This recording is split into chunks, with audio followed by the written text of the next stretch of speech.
بسم اللہ الرحمن الرحیم۔ السلام علیکم۔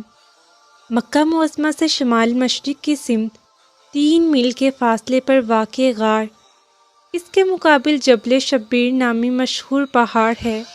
ان پہاڑوں پر خاردار جھاڑیوں کے سوا کچھ نہیں اگتا۔ ہیرا جبل شبیر سے زیادہ بلندی پر واقع ہے۔ اس کے اوپر ایک سیدھی ڈھلوان اور پھسلوان چوٹی ہے۔ اس چوٹی پر آقا کریم صلی اللہ علیہ وآلہ وسلم اپنے صحابہ کے ساتھ ایک مرتبہ چڑھے تھے۔ نبوت سے پہلے نبی صلی اللہ علیہ وآلہ وسلم اسی غار میں کئی دن اللہ تعالیٰ کی عبادت میں بسر کرتے تھے۔ جب سامان خورد و نوش ختم ہو جاتا تو اللہ کے نبی گھر تشریف لے آتے، پھر کھانے کا سامان لے کر واپس اسی غار میں آ جاتے۔ اگر تاریخی اوراق کو پلٹا جائے تو معلوم ہوتا ہے کہ غار ہیرا عرب کے تاریخی اور اصلی مقامات میں سے ہے، جو ہم مسلمانوں کے لیے بہت اہم جگہ ہے۔ غار ہیرا میں نبی کریم صلی اللہ علیہ وآلہ وسلم پر پہلی وحی مبارک نازل ہوئی، جس کا ترجمہ ہے: پڑھو اے نبی اپنے رب کے نام کے ساتھ، جس نے پیدا کیا جمے ہوئے خون کے ایک لوتھڑے سے انسان کو۔ پڑھو اور تمہارا رب بڑا کریم ہے، جس نے قلم کے ذریعے علم سکھایا، انسان کو وہ علم دیا جسے وہ نہ جانتا تھا۔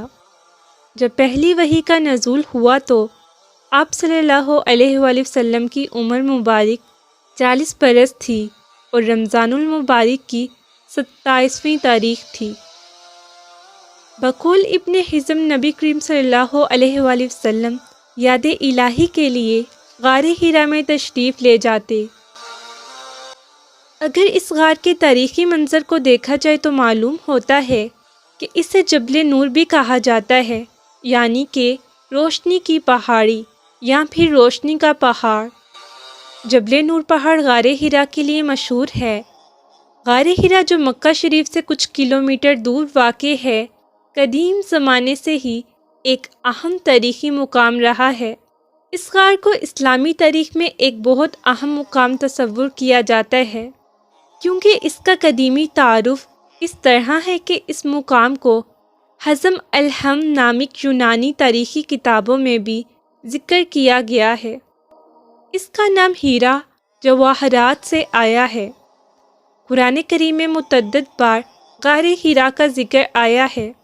اس پہاڑ کی بلندی تقریباً 600 میٹر ہے اور اس کی ڈھلوان پر واقع اس کی لمبائی تقریباً 3.7 میٹر یعنی 12 فٹ اور چوڑائی 1.60 میٹر یعنی کہ 5 فٹ 3 انچ ہے، جبکہ اس کی بلندی 270 میٹر ہے یعنی کہ 890 فٹ۔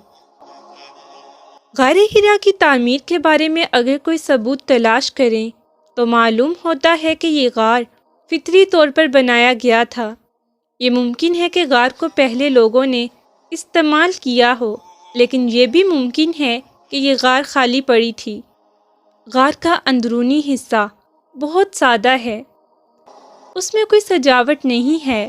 یہ غار اندر سے کھوکھلے ہیں، جن میں سے پیغمبر اسلام رسول اللہ صلی اللہ علیہ وآلہ وسلم نے اپنے دستانے اور عصا ٹھہرایا تھا۔ غار ہیرا کو اب ایک چھوٹے سے گنبد کے ذریعے ڈھانپا گیا ہے، جسے سن 1985 میں سعودی حکومت نے تعمیر کیا تھا۔ گنبد کے اندر ایک چھوٹی سی مسجد بھی ہے، جہاں مسلمان نماز پڑھ سکتے ہیں اور زیادہ تر حاجی حضرات یہی نماز کی ادائیگی کرتے ہیں جب زیارت کے لیے جاتے ہیں۔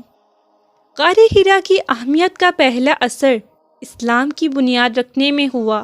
اس وحی کی بنیاد پر آقا کریم صلی اللہ علیہ وآلہ وسلم نے اسلام کی تعلیم دی اور اسلامی معاشرے کی بنیاد رکھی۔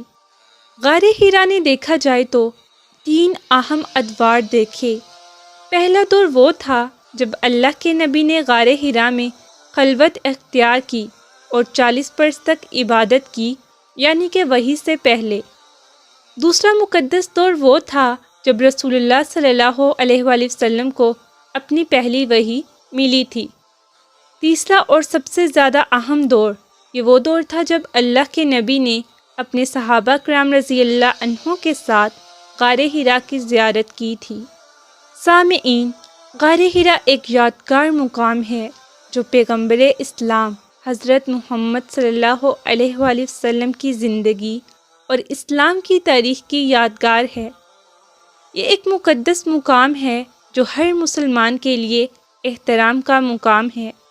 غار حرا کی زیارت کے لیے کوئی خاص ضوابط نہیں ہیں، لیکن یہ ضروری ہے کہ زائرین احترام کے ساتھ پیش آئیں۔ زائرین حرم کو غار حرا میں داخل ہونے سے پہلے اپنے پاؤں دھونے چاہیے اور خاموش رہنا چاہیے، یہ آداب میں سے ہے۔ غار کی زیارت کے لیے کوئی ٹکٹ نہیں، لیکن زائرین کو اپنی شناخت ظاہر کرنی ہوگی۔ عمومی طور پر یہ زیارت صبح 9 سے شام 5 بجے تک کھلی رہتی ہے۔ غار حرا کی زیارت ایک روحانی تجربہ ہے جو ہر مسلمان کا شوق ہے۔ یہ ایک ایسا مقام ہے جہاں زائرین فخر موجودات محبوب رب مصطفیٰ حضرت محمد صلی اللہ علیہ وآلہ وسلم کی روح سے قریبی تعلق محسوس کرتے ہیں۔ اللہ سے دعا ہے وہ ہم سب کو غار حرا کی زیارت کروائے اور اپنے گھر کا مہمان بنائے، آمین۔